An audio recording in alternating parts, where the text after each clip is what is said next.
अस्सलाम वालेकुम स्टूडेंट्स। जैसे कि हमारा पिछला लेक्चर इंट्रोडक्शन ऑफ एंजाइम्स पे था, आज के लेक्चर में हम कैरेक्टरिस्टिक्स को डिस्कस करेंगे एंजाइम्स की कि एंजाइम्स कौन कौन सी खूबियाँ रखते हैं, पहली बार एंजाइम को किसने डिस्कवर किया, टर्म इसको किसने यूज़ की, इसकी साइट्स के नाम क्या हैं, इसकी स्ट्रक्चर कैसी होती है। काफ़ी हद तक, मुकम्मल नहीं तो काफ़ी हद तक यहाँ पर आइडिया आपको हो जाएगा इस टॉपिक में। ठीक है, तो कैरेक्टरिस्टिक ऑफ एंजाइम में देखें ज़रा, लिखा हुआ है इन 1878 यानी 1878 के अंदर। याद रखनी है ये डेट, या एमसीक्यू में आती रहती है, इसको भूलना नहीं है।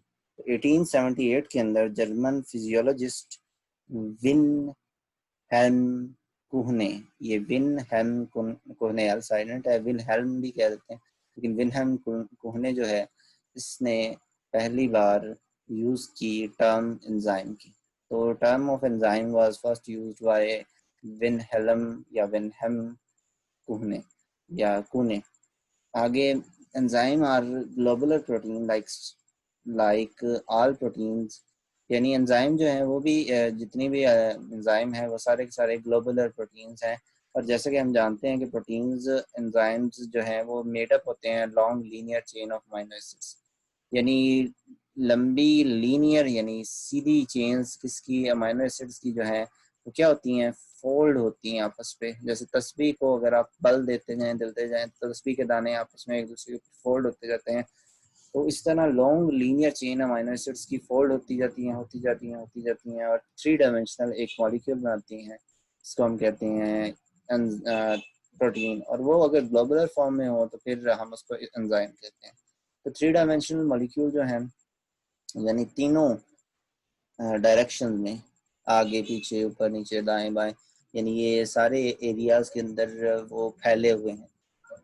ठीक है, तो तीनों डायमेंशंस का तस्वुर आपको आगे भी पता चलेगा, थ्री डायमेंशंस क्या होती हैं, थ्री डी से आप कहते हो। ठीक है, तो ये थ्री डी जो है मॉलिक्यूल है प्रोटीन, जो ग्लोबुलर फॉर्म में हो तो एंजाइम कहलाती है, और ये बनती है लॉन्ग लीनियर चेन के अमीनो एसिड्स की फोल्डिंग से। आगे नेक्स्ट देखें तो ऑलमोस्ट ऑल एंजाइम्स, अब ये इसकी प्रॉपर्टीज या करेक्टरिस्टिक्स हैं एक करके आ रही हैं कि ऑल एंजाइम्स आर प्रोटीन्स, तमाम एंजाइम प्रोटीन हैं और ये मेडअप होते हैं अमीनो एसिड से। तो याद रखना है कि ये अमीनो एसिड से मिलकर बने होते हैं। ठीक है, most enzyme reaction rates are million of times faster, यानी जो एंजाइम का रिएक्शन रेट है वो मिलियन टाइम तेज है कंपेयर करें अगर अनकैटलाइज्ड रिएक्शन। यानी मैंने ऊपर जो एक्टिवेशन एनर्जी का बताया था, एक्टिवेशन एनर्जी एंजाइम की मौजूदगी में कम हो जाती है और एंजाइम की गैर मौजूदगी में ज़्यादा होती है, और एंजाइम जो है उसकी स्पीड को तेज कर देते हैं रिएक्शन को। तो यही यहाँ पर लिखा हुआ है कि मिलियन टाइम्स फास्टर है रिएक्शन हो जाता। अगर आप बगैर एंजाइम के करोगे तो फिर ये उतना ही स्लो हो जाएगा। तो as with all catalyst enzymes are not consumed by reaction they catalyse, यानी जैसे कि कैटलिस्ट जो है वो रिएक्शन के अंदर खत्म नहीं होते, एंजाइम्स भी रिएक्शन के अंदर खत्म नहीं होते, इसलिए हम इसको बायो कैटलिस्ट भी कहते हैं।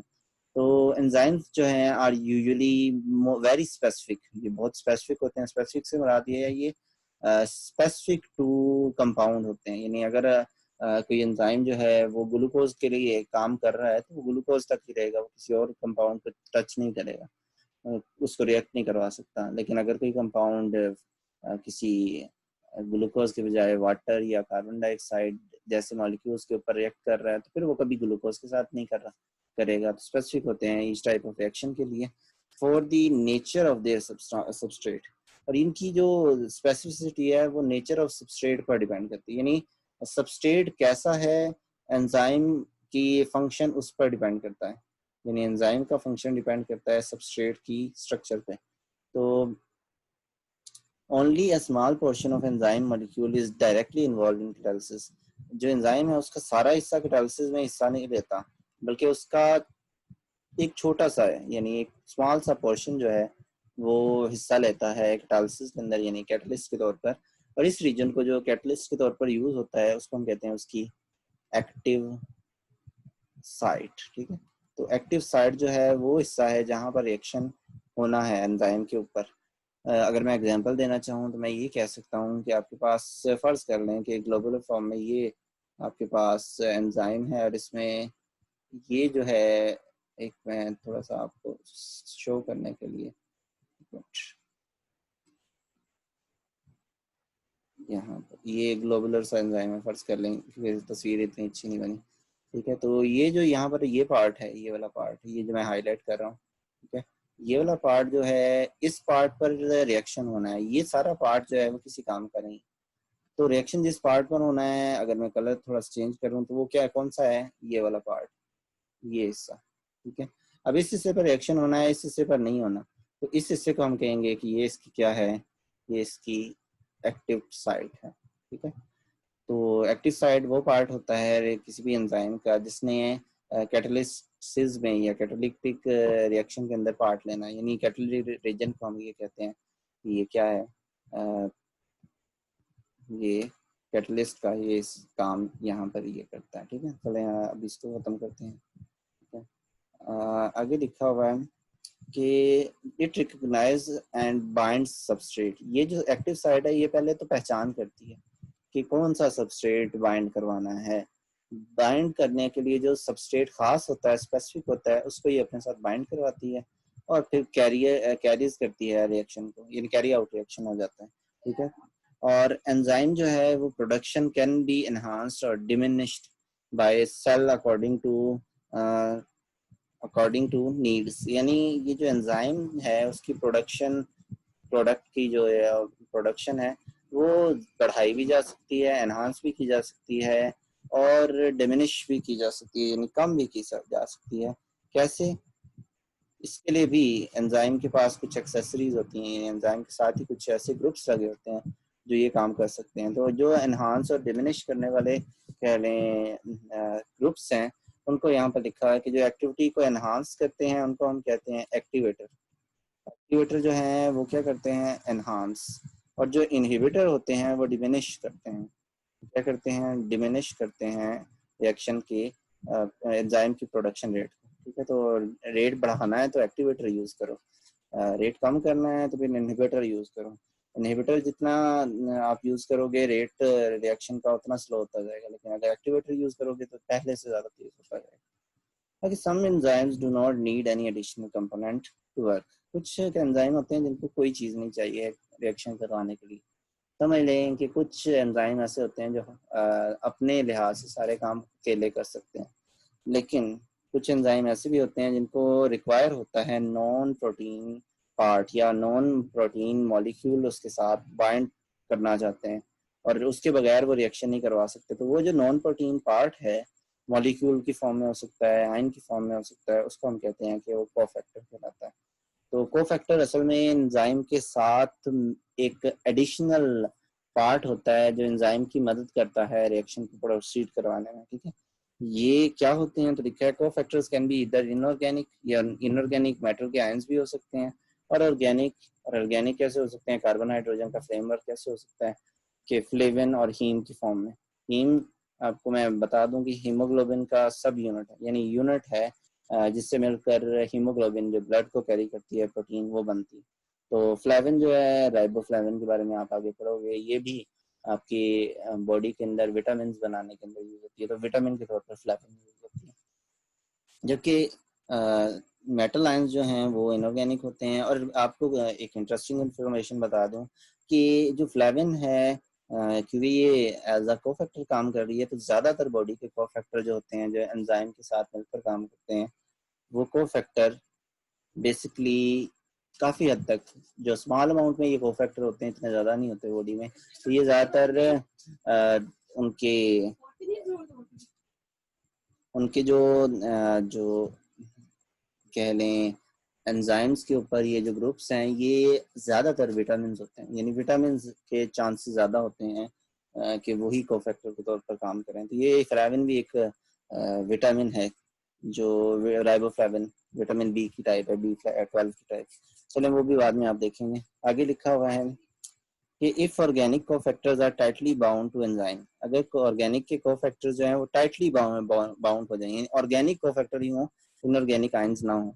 ठीक है, तो ये ऑर्गेनिक कोफैक्टर अगर टाइटली बाउंड होंगे तो फिर हम कहेंगे कि ये जो कोफैक्टर है, ये कोफैक्टर अब कोफैक्टर की एक टाइप बन जाता है जिसको हम कहते हैं प्रोस्थेटिक ग्रुप।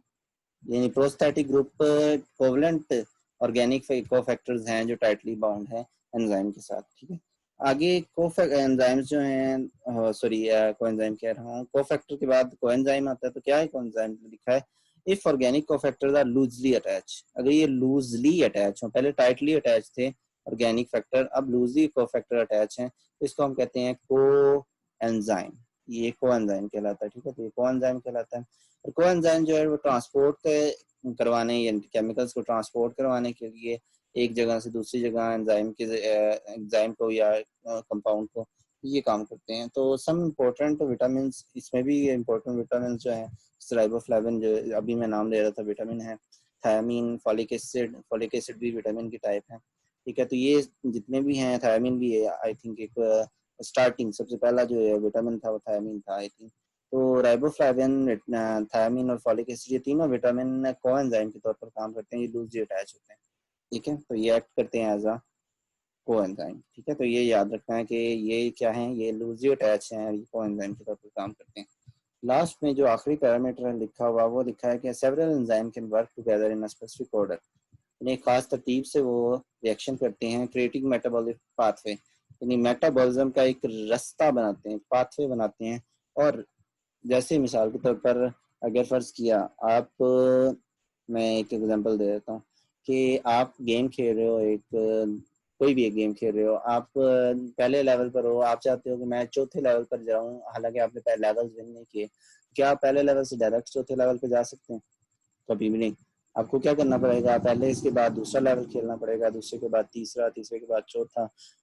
जब तक आप ये पहले 3 लेवल खेल नहीं लेते, चौथा लेवल खुलेगा नहीं। यहाँ पर भी यही है मेटाबॉलिक पाथवे में, कि यहाँ पर भी स्टार्टिंग जो है क्रिएट, जो मेटाबॉलिक पाथवे के स्टार्ट है वो एक खास लेवल है, जिससे आगे अगला लेवल स्पेसिफिक है, उससे अगला लेवल भी स्पेसिफिक है, उससे अगला लेवल भी स्पेसिफिक है। अगर आपने पहली प्रोडक्ट से कोई चौथी प्रोडक्ट हासिल करनी है तो आपको पहले दूसरी और तीसरी प्रोडक्ट के बाद ही चौथी प्रोडक्ट तक जाना पड़ेगा।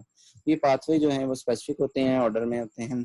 One enzyme takes the product to another enzyme, एक एंजाइम प्रोडक्ट जो बनाता है उसको दूसरे को एंजाइम को दे देता है, और दूसरा एंजाइम उसको एज अ सबस्ट्रेट यूज करता है, फिर उससे एक नया प्रोडक्ट बनाता है। वो प्रोडक्ट फिर अगले एंजाइम के पास आता है, वो एक नया प्रोडक्ट बनाता है, और इस तरह चलते चलते आखिरी फाइनल प्रोडक्ट बनती है मेटाबॉलिक पाथवे के बाद। तो लिखा है after the reaction the product is passed on the next enzyme, जैसे रिएक्शन हो जाता है तो वो अगले एंजाइम के पास चली जाती है, और इस तरह रिएक्शन जब तक प्रोसीड नहीं हो जाता मुकम्मल तब तक जारी रहता है, अगले एंजाइम के पास, अगले एंजाइम के पास। लेकिन कभी भी ये नहीं हो सकता तो पहले लेवल से वो चौथे लेवल वाले एंजाइम के पास डायरेक्ट चले जाए।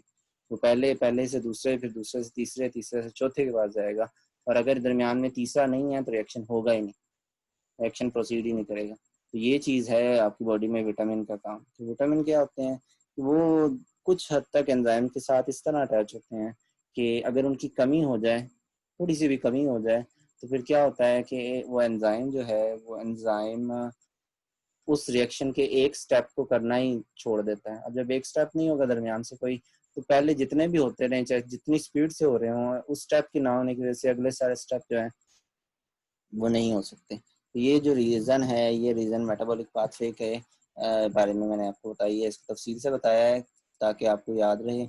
मेटाबॉलिक पाथवे स्पेसिफिक ऑर्डर के साथ होता है, एक खास ऑर्डर होता है इसका, ठीक है। चलिए नेक्स्ट लेक्चर के अंदर हम देखेंगे कि ये जो एंजाइम्स हैं, इन एंजाइम्स की रिएक्शन करने का मोड ऑफ एक्शन क्या है, कैसे रिएक्शन करते हैं, इनकी स्ट्रक्चर देखेंगे, ठीक है। तो नेक्स्ट लेक्चर में मुलाकात होगी। आज का लेक्चर यहीं पे एंड होता है। अल्लाह हाफिज़।